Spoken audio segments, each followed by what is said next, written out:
Hey podcaster, meet Acast. We're the top independent podcast network for creators in the know. We empower you to develop your podcast idea, find your audience, and grow listener relationships wherever those listeners are. You'll also find a whole range of ways to make money, from membership plans for paying fans to our fully curated and creative advertising experience. Visit acast.com/network to find out more. Acast, for the stories.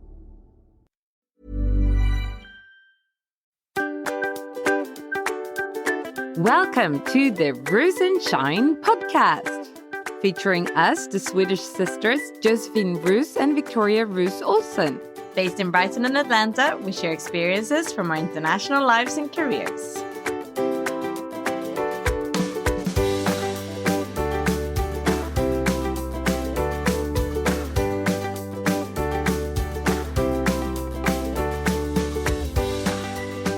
Good afternoon. This is Victoria sending from Atlanta. And good morning. This is Josephine from Queenstown, New Zealand. And as it happens, I am in this one sort of once a week moment where possibly it's better to be a bit behind in time because I'm sort of Friday afternoon and you are Saturday morning. So I'm like, okay, work week is done, ready for the weekend. But you're in the weekend. You are popcorn and wine. Yes. And I am early Saturday morning with poor sleep. But it's still good. But I know what you mean. You are at the possibly best moment. Yesterday I was winning. Yes, for sure. You were ahead. You were my motivation. That's where I wanted to go. All right, Josephine. So as it happens, for me then, it's still World Book Day today, which is pretty awesome because we had planned this episode not knowing that. I mean, where is this list where all the days are? Like, where you know if it's the cinnamon roll book or it's the siblings day or the World Book Day. I don't know. It feels like it's someone on Facebook who just sits and pumps out. Because would we have any idea if it wasn't on Facebook or Instagram that these days even existed? Yes. Maybe Zuckerberg is sitting on the master list. Yes. So give us the status update. How's New Zealand? How's life over there on the other side of the globe? New Zealand is good. New Zealand, I woke up to a sunny morning with there's snow on the mountaintops outside. Mm-hmm. So they're frosty and nice. And winter is around the corner, or at least fall feeling. Wow. No, so it's really nice. But in our family, a lot of decisions about when we're going to go back to Europe and all of that madness. So, and you love making decisions, right? It's one of your... Gosh, yeah. And I make so many decisions. And I was saying to you, because you said that to me, and I just feel like, but I make pretty big decisions. Yeah. Because it's, we move a lot, having lived in 4 countries during this pandemic, as I think I've said before in this podcast. But so it's a lot of big decisions. And of course, when you are in a situation where there's COVID all around, you just deal with it. Yeah. But now when you're here, it feels extremely fortunate and also a bit more scarier maybe to go back. Big decisions. Yeah. And I guess it doesn't help. I mean, you're doing all this work for the UN right now, right? And talking to people from all these countries where it's really, really bad. Exactly. I'm doing these mindfulness sessions through Peace on Purpose and the UN Foundation, where we speak with colleagues around the world and provide them these sessions in mindfulness. And it's really needed. And people are really, really stressed. And things are, in some countries, of course, going really poorly. Really, really poorly. And of course, if you work for the UN and if you're an international staff, you're far away from home as well. So you're navigating another context where you don't exactly know what the healthcare will be like and so on. So a lot of anxiety and stress and fear from people in somewhat vulnerable positions around the world. Yeah, I can imagine. So here on the contrary, we are so blessed. I just got my second shot of vaccine 2 days ago. And I'm thinking, hopefully we can... You're like post-COVID now. Yeah. Not entirely. I mean, there's so many things going on. But what I wanted to say is sometimes when we're having hard times or when it's difficult, a really good book can actually make a big difference. And that was our idea. Let's create like a book pharmacy, right? Yes. So a pharmacy, a book for every different type of situation that one might be in. And maybe our list is not that comprehensive, but you will all get the point, and you can create your own list and add on to it to whatever special needs that you might have. Yes, I must say, when we started to prepare, I got a bit of an anxiety. I'm like, oh my goodness, there's so many good books, and I couldn't think of any, right? But we've done our best to give you all a little bit of inspiration and some ideas and books we're reading right now, I would say, right? Yes, it's a snapshot because, of course, I'm always on a traveling foot here. So I don't have a bookshelf to look into. So I could, see and remember like, oh, this is the best and this is the best.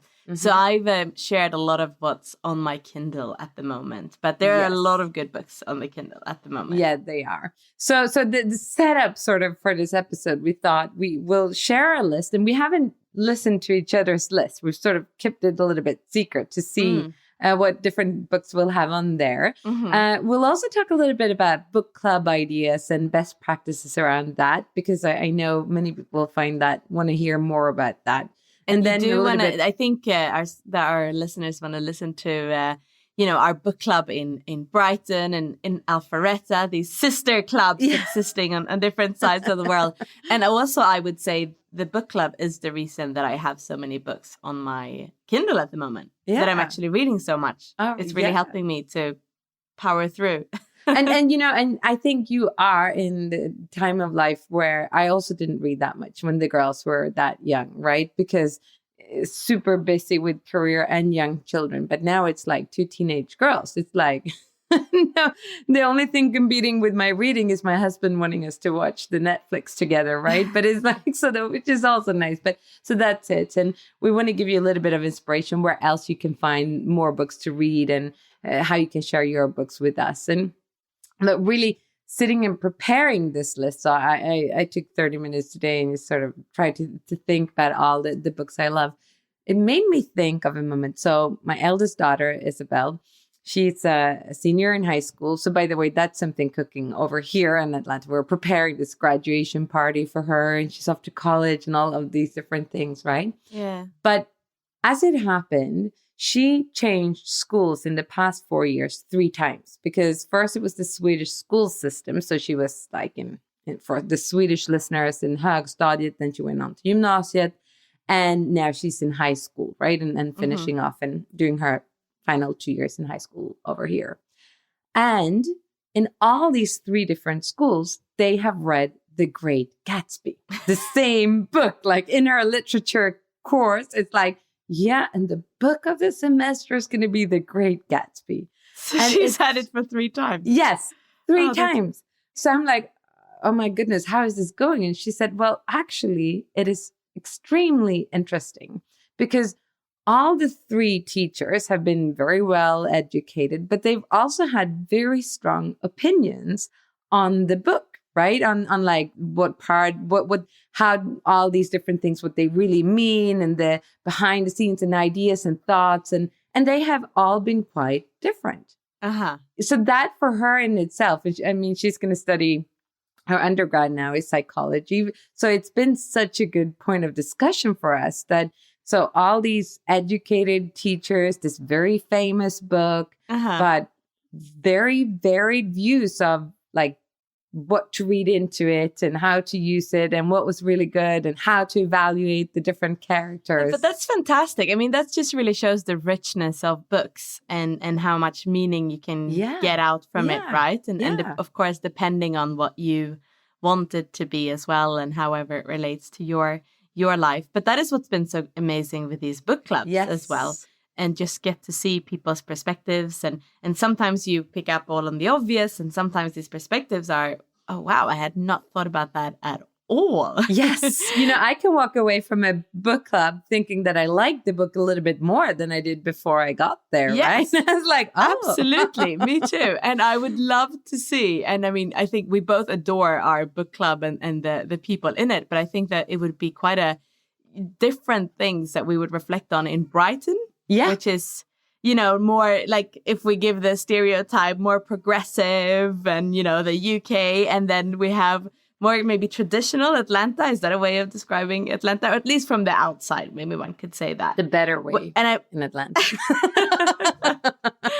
and with just maybe completely different views. Yeah, well, we happen to read the same book for the last book club. So maybe that might end up on our list too, so we can talk about it too, right? Yeah. Yeah. Perfect. So let's get into it. Yes.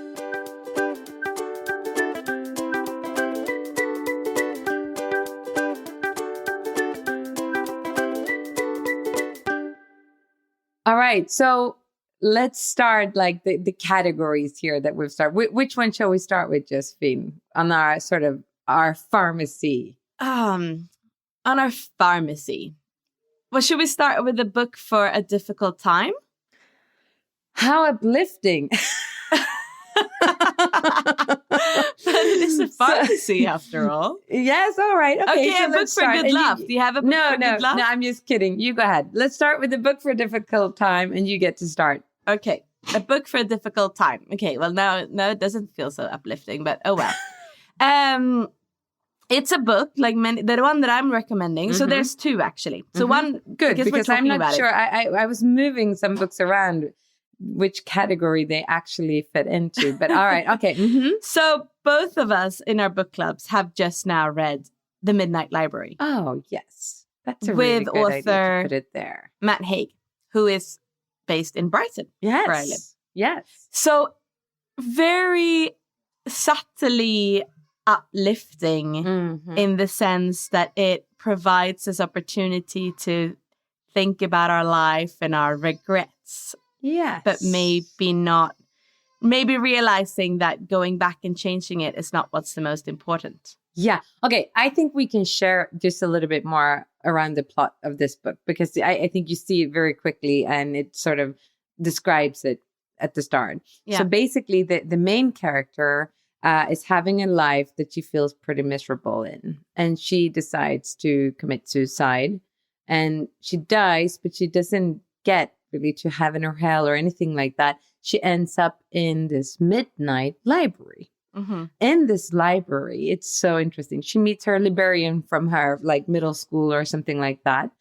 And there's one big book that it's called the Book of Regrets. And then it's like a massive amounts of books. And each book represents like what would her life have looked like if she would have picked or made a different choice. Yes. Talking about your choices, right? I think that's why I even recommended it for you, right? That's why it's so good for me. Yeah. To read that book. Yeah, so all different choices. And of course, she gets lots of different experiences and so on. So she gets to travel to all these lives and see what, if I would have that point, like if I would have stayed with that boyfriend, or if I would have pursued my swimming career, or if I would have like studied hard for that subject that I really love, what would have happened to my life? Yes. And the essence of the book, as I see it, and people will have different takeaways. I still haven't had my discussion with my book club. But it's really around, it's not so much saying like, oh, you will be equally happy wherever you are. So this is maybe a little bit spoiler. I'm not going to tell exactly what happens. Not exactly what happens, but I think the essence of it still is that in a lifetime, you will feel a number of different sensations and different experiences. And it's much more about savoring those than necessarily the wealth or the partner or the job or the career. Because you have those, those sensations and feelings and so on will be available to you in all of your lives. Yeah. So actually, I must now share talking about our different book clubs, right? And how so the first discussion point because we've had our debrief, so I'm not going to share, and it was really a good debrief, was one of the members in my book club said, because we're here in Atlanta in the South and people are a little bit more church going, right? Than at least what we're used to being from Sweden. And I imagine other parts of the world, but here very traditional, going to church. And one of the first comments was like, yeah, I wasn't sure I felt comfortable reading this book because I'm like, this is going against my religion. Oh. And I'm like, and that was my reaction. I'm like, oh, wow, how interesting. So we ended up. See, that is a different. I don't think my Brighton book club would say that. No, see, that's what I mean. It's a difference. But it was so interesting. And that's why I also love having a book club, because it really sets the scene that everything is open to talk about. But then she said, well, then I thought about it. It's like, no, this is fiction. It's actually not stating that this is the way it is. Like, it's not proposing that there is a midnight library. And then she'd gone on and really enjoyed that book. And that's what I find so fascinating by not just reading it, but by talking to others and see and hear what are the different perspectives, right? Absolutely. With that, I wanted to move on. I want to say my other one for a difficult time. And it was actually a book that a lot of my listed books that you have recommended, because you're reading so much more at me in the moment and then just bombarding me with books. But I had a difficult time last half year ago or so. And you told me to read Untamed by Glennon Doyle. I put that one on for a pep talk. The book for a pep talk. Yeah, that could be the same thing, maybe. It could be pep talk as well. Maybe I have it down there as well. But yes, because it is really a pep talk. And I guess maybe in a difficult time, depending on what you need. But I needed a pep talk. Actually, I have bought that. I've recommended it to you, and I've bought it to two friends that I felt needed a little bit of a boost, right? Yeah. And so this is not fiction, by the way. This is not fiction. It's her life insights. Having been first kind of successfully married, but then her husband having cheated on her. And then she falls in love with famous football star who's a female and is named, cannot remember what she's called. Doesn't matter. Famous female football star and they famous Christian blogger, which we didn't know. Yeah. But she was a famous Christian. So that also, again, adds another interesting perspective. And dimension. Yes. So incredibly interesting. Very empowering. I think could lead to maybe more divorce than it's healthy.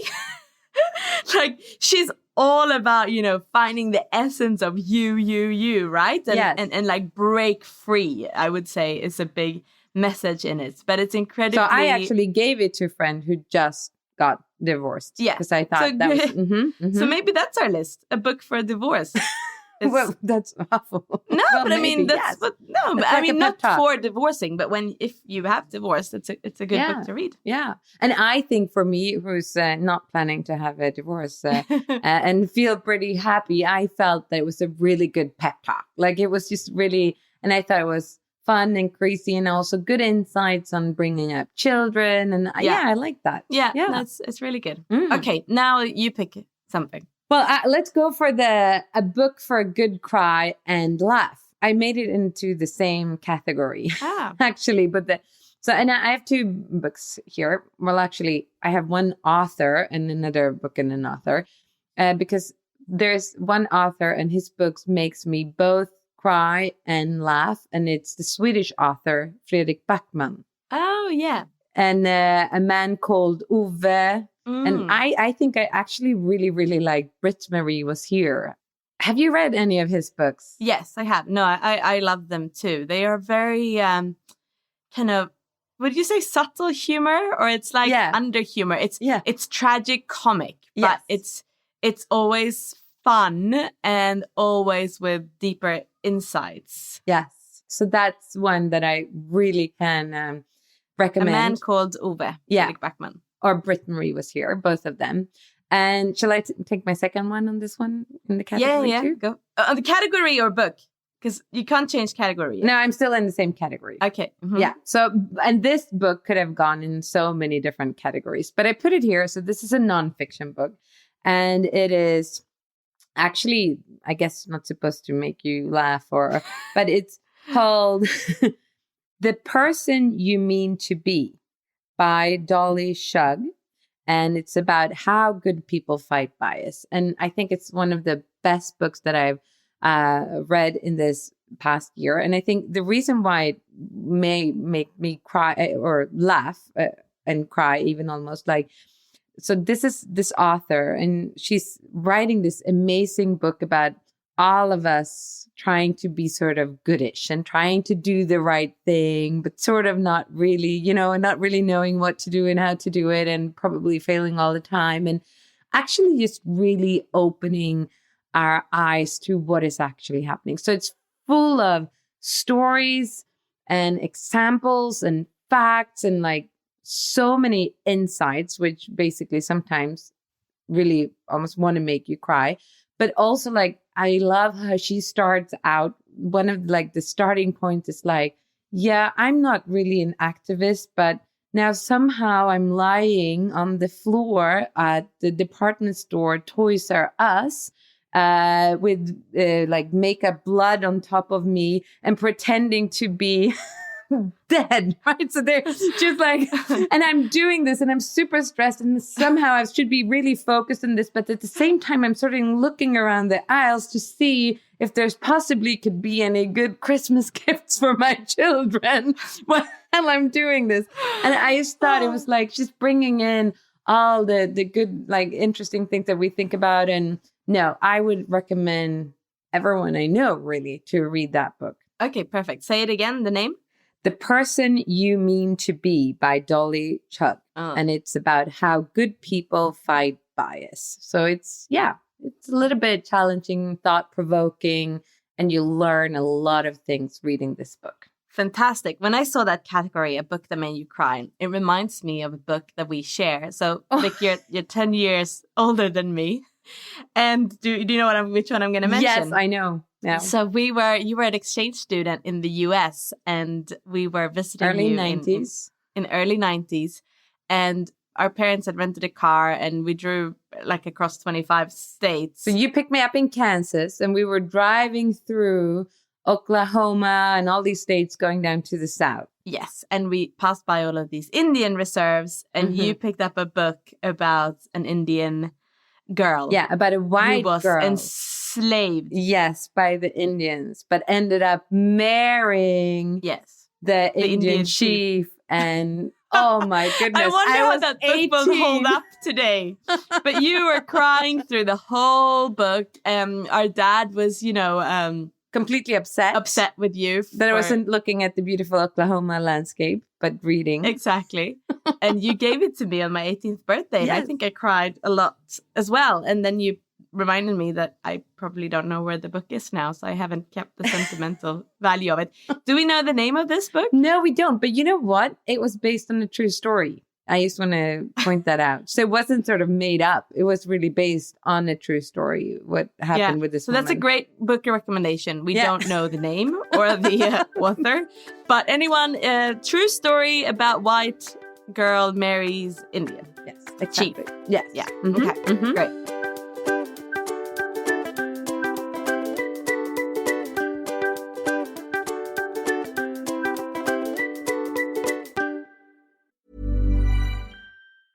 Hi, it's Rachel Fisher from the Hollywood Crime Scene podcast, and I'm here to talk to you about Shudder. Shudder is the ultimate streaming service for fans of horror, thrillers, and the supernatural. Shudder offers an unbeatable selection from Hollywood favorites like Halloween and cult classics like one of my personal favorites, Chopping Mall, to original series like Creepshow and The Last Drive-In with Joe Bob Briggs. Check out critically acclaimed new genre films that you won't find anywhere else, all uncut and commercial-free. If you're a horror fan like me or just looking for new content to stream, Shudder is a must-have subscription. Sign up and subscribe to Shudder. Innovation, resilience, agility. It's how Michigan businesses continue to work together to make a difference now and shape the future. Join us and make your mark where it matters. Visit michiganbusiness.org/radio. All right. What's the next category? Well, what about the book that we think that everyone should read? Yes. The aspirin of all books, or the Advil of all books. Yes. So I think that the book that has been most influential for me has been The Power of Now by Eckhart Tolle. Mm-hmm. It's not such a long or big or difficult book, but it's all about accessing the present moment. All that we have is now. And I read it when I was living in Myanmar at the time, and was a bit close to, you're close to monks and close to spirituality in Myanmar. It's a nice place to access a book like that. A lot of temples, a lot of holy places. Yeah. But it's a book that I would really recommend anyone and everyone to read at some stage of your life. Yeah. So I have read it, and I think I wasn't there really when I read it, but my other daughter, Philippa, who's also really into this and studies, she also read it and she loves it. And she's just telling me how much it's helped her with her anxiety, with how she feels about things. And she just finds it amazing. Yeah. What about you? Well, I guess I have a little bit more of a practical book, but which sort of shaped me a lot. And it's The 7 Habits of Highly Effective People. And of course. So for me, but I just think like the world would be a better place if people would just look into this, if we could all be like really thinking a little bit ahead, being proactive, and the way that how we listen to each other. It's everything. It's from like big life thoughts to quite pragmatic things. So it's really one of these books. I'm making a book list for Isabel going off to college that I think like, yes, I would really like for her to read this course. It's a book. For us, it's a course. I facilitate that content too, right? So, but it's definitely life skills, I would say, in that book. All right. So, Josephine, actually, let's go to our next category, because now you have 2 helpers joining you in this podcast. I don't know if Felipe has managed to cut out the crying that was constantly in the background. Yes, our wonderful editor. But now we have Luca and Rafael here joining us as well. So what better fit than to talk about the best books for parenting and the best books for reading with your children? Oh, yes. So what about Oh Crap, I Have a Toddler? Tackling These Crazy Awesome Years. No Timeout Needed by Jamie Glowacki. Yeah, you think that's funny? That's one toddler agreeing. Exactly. So no, that's a really good book that I would actually recommend. The funny name. And then I looked through my Kindle, and also another one that has shaped me a bit, and I should probably reread it, is Grit, The Power and Passion of Perseverance by Angela Duckworth. Yes. And it's a lot more than just for parenting, of course, but it has all of these ideas around perseverance and grit. Which can come in handy. But I guess it's also in like how you help your children focusing on the ability of having grit. Yeah, I've also read that one. I like it. Yeah, no, that's what I meant. I mean, it sounds like ironic as to, essentially how to survive it as a parent.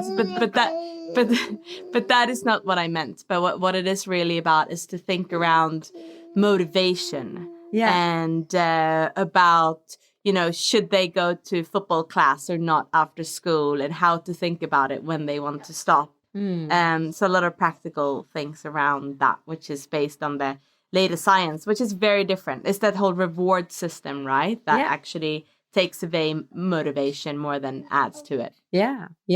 So I was thinking more like which books are really good for you to read with your children. So my girls are, of course, a little bit older. But one book or a series that I would recommend every parent to read, which I truly, truly loved reading with my girls, were Harry Potter. So I read that book out loud for the girls, all of them, the entire series. I don't remember if it's 8, how many books. And that's something that I can just truly recommend every parent to do. And we started when my youngest was 6 years old, and we read the first one. And that's, I think, a good age. But then we sort of needed to take a little bit of a break because they get a little bit scarier. So we're like, okay, maybe wait a year or 2 before we continue on the others. So you can definitely start later as well. And one thing that we did, and I don't know, but it felt special when I did it. Let's see if it's gonna. But what I did was when you open the cover on the first page of the book, that it's all clean. I actually wrote a little summary about where we were in life when we read this book together. So like, so Isabel is in this grade, Philippa is in this grade. This is what's happening to us right now. This is our life. and what we thought of the books, just something like that. And I'm imagining that maybe one day when they can read, like, so we bought the whole series and like have them together, that they can look back to that and remember, like, oh yeah, That's absolutely amazing. I love that idea. yeah, I thank think that's you. a beautiful idea. I'm going to start to do that as well. And I'm thinking also, why don't we write more in our books? Like, I feel like, can't really, like, even in the nonfiction books, I sort of have to get into the idea of really putting more notes and comments and thoughts, because even when you go back and read it, you find quicker where you were, what you were thinking at that time, and you can add thoughts to it. Wonderful. Okay, so what about a book for when you need a health reset? Did only I write something there, or did you? Yeah, I have a few, but you go ahead. I think you wrote it. So I have recommended it before. The 10-day detox. Oh, yes. By Dr. Mark. Dr. Amen. Yes, exactly. Heyman. So really recommend that. It's like a good book to come back to anytime that you need a health reset, essentially. Yeah. And I don't know if it's because Swedes are very healthy or because we are from Sweden. Probably it's the later. But there are lots of Swedish authors that I really like here, that like the food pharmacy, like Maria Borelius writing like the health revolution. And I find those books pretty inspiring. Yeah. Too. Luke is applauding here.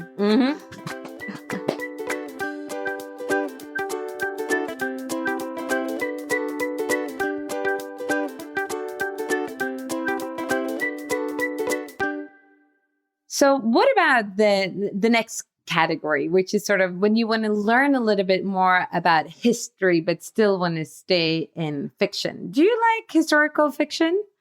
Yes, I just read The Invisible Life of Addie de la Rue. It's a little bit historical. I guess it doesn't really, you don't learn so much. I do like historical fiction, but I don't think I've read so much of it lately.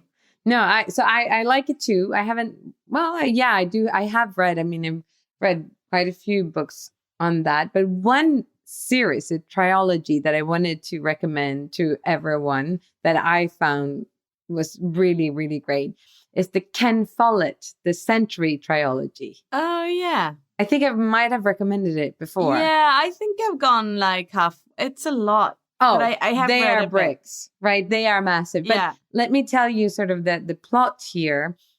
Actually, it follows a family in the US, a family in Russia, a family in England, and a family in Germany for 3 generations. So the first book is all around the First World War. The second one, the Second World War, and the third one, the Cold War, basically. So you follow these families and their destinies are intertwined. You know, it's to me, it was an amazing book, both the plot, because I love it when you follow generations all around that. And then also because I learned a lot. I'm like, oh, wow, was that how it happened? And you get into so much more depth than from when you used to. And it would actually, it encouraged me to go and read more up and to really understand the background. But he's really so great in gathering the facts and making it super interesting. Oh, that sounds, it sounds really good. So yes, it's a brick. So it depends a little bit on your patience with bricks, but but that's wonderful. And then what about books that, life skills books that have inspired you? So of course, 7 Habits is there. And, you've written a book about everyone deserves a great manager. So that's also life skills. And then what else do you have on that list? So that's hopefully for all managers. Of course. So 2 books that are inspiring me right now that I would really recommend everyone to read is one by Adam Grant, which is called Think Again. And I'm in love with this book. And I just think it's so great. And I think everyone should read it. And it's really talking about the most important skills to be able to learn is really to have the ability to unlearn.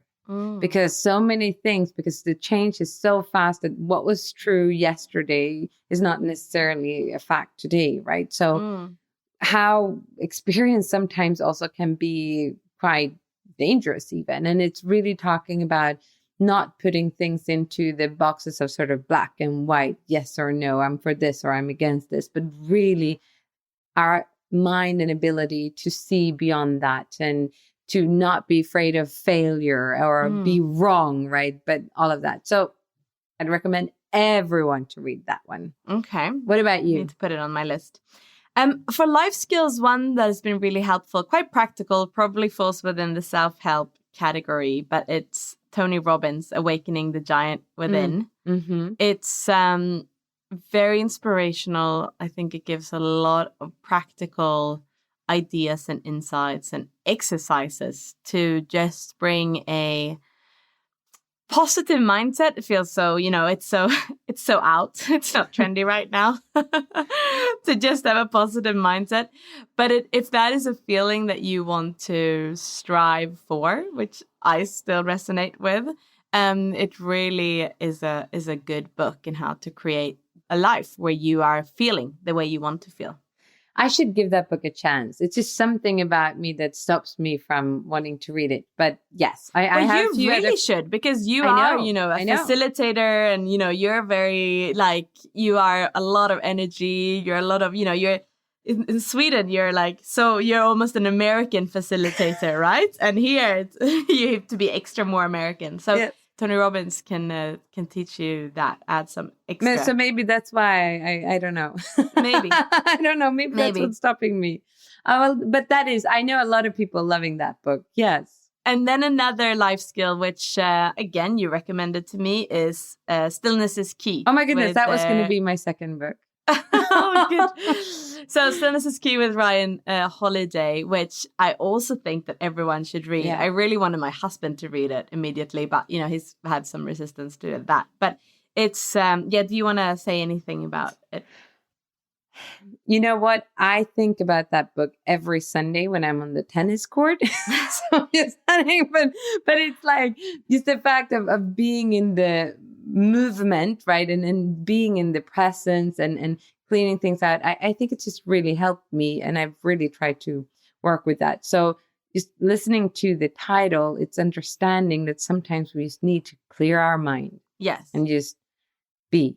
And what I remember, because you always kind of forget a little bit, but what I remember was incredible with this book is that he had done so much research to historical and current people. Yes. Events. Yeah, exactly. So I think he talks about the Cuban Missile Crisis. He speaks a lot about Tiger Woods and also about the Stoics. Yeah. And talking about, how different, how they applied or did not apply some of these things that he recommended and what the consequences were. And that really made it extra good.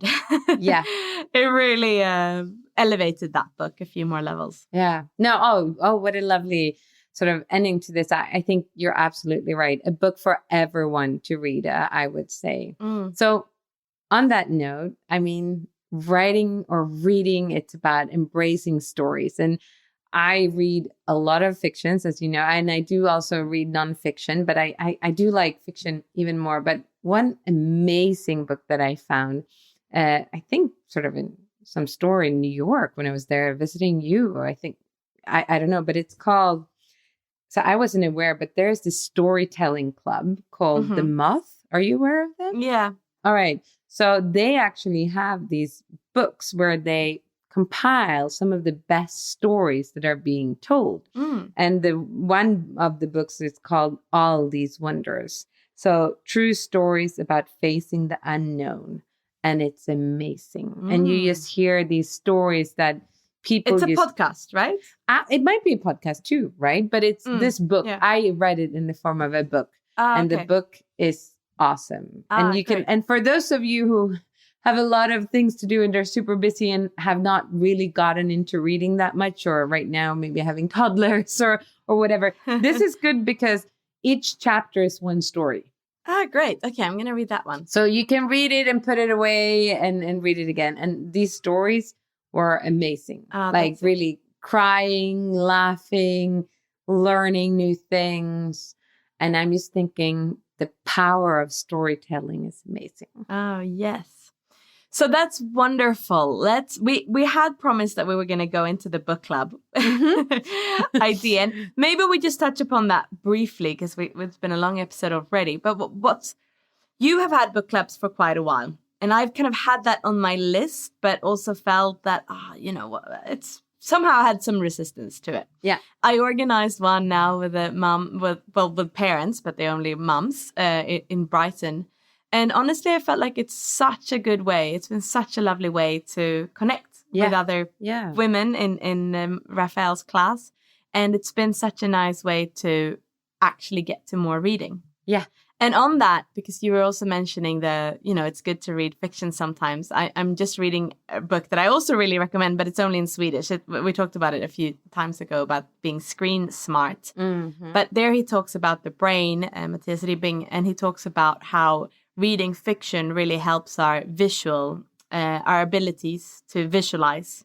And visualize is an incredibly strong part of our brain in order to memorize things and learn new things. So when reading a good book slowly and creating those images, we are really training our brain in a way that we can't get with nonfiction. Yeah, that's wonderful. So yes, to build on that point, if you're not in a book club, find a book club or create a book club. I think we've spoken about my different adventures with book clubs in previous podcasts. But let's say it's been relatively easy to create them, right? Yes. I mean, there's normally an interest. So I've never really been invited to a book club, hence I've created one. Yeah, exactly. So for everyone that wants to read a little bit more or wants to, just as we started out this episode, get a little bit more different viewpoints, because I've been surprised many times when I've gotten and I've had a clear view, and there's been some really amazing questions or thoughts or reflections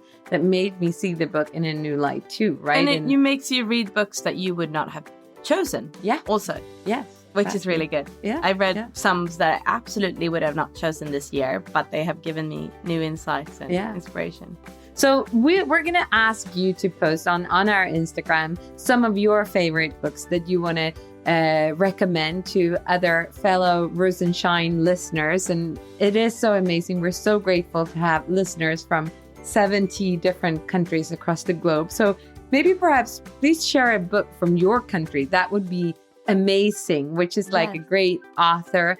I mean, this list, we could talk probably for hours. which books, there are so many books that have shaped us, and I'm sure I'm going to wake up in the middle of the night and go, oh, how could I forget this book? But just so please help us out, share more books.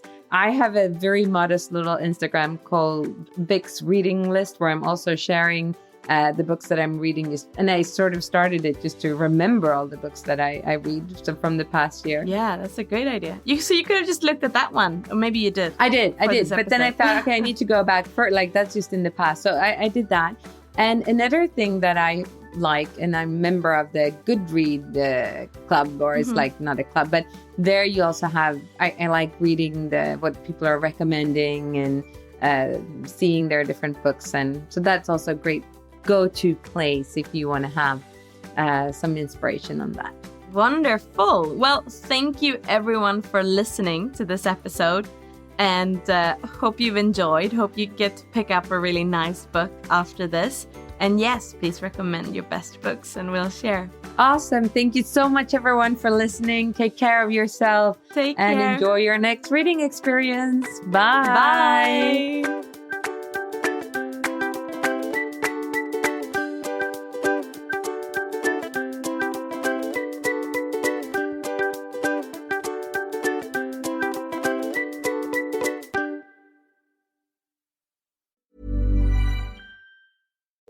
Acast recommends more podcasts, more episodes, more great shows. Keep listening to hear a new season we recommend. Fish fans are birds of a certain feather. They're not quite deadheads, they're not exactly parrot heads, and they're a far cry from juggalos. Many bands have obsessed and dedicated followers, but only Fish has fish heads. Undermine is a podcast narrated by the band's lyricist, Tom Marshall. That's me. And on this season of Undermine, we shine a light on the fish fan that lives down the block. You see them wearing clothes with donut-shaped patterns, and you hear them using strange words. They have their own slang, their own mythology, their own rituals, and their own rules. On this season of Undermine, we dive deeply into a devoted fan base that has spawned a countercultural revolution in your backyard. It's Undermine Season 2 this fall. Find us on Acast or wherever you get your podcasts. Presented by Osiris Media. Acast recommends.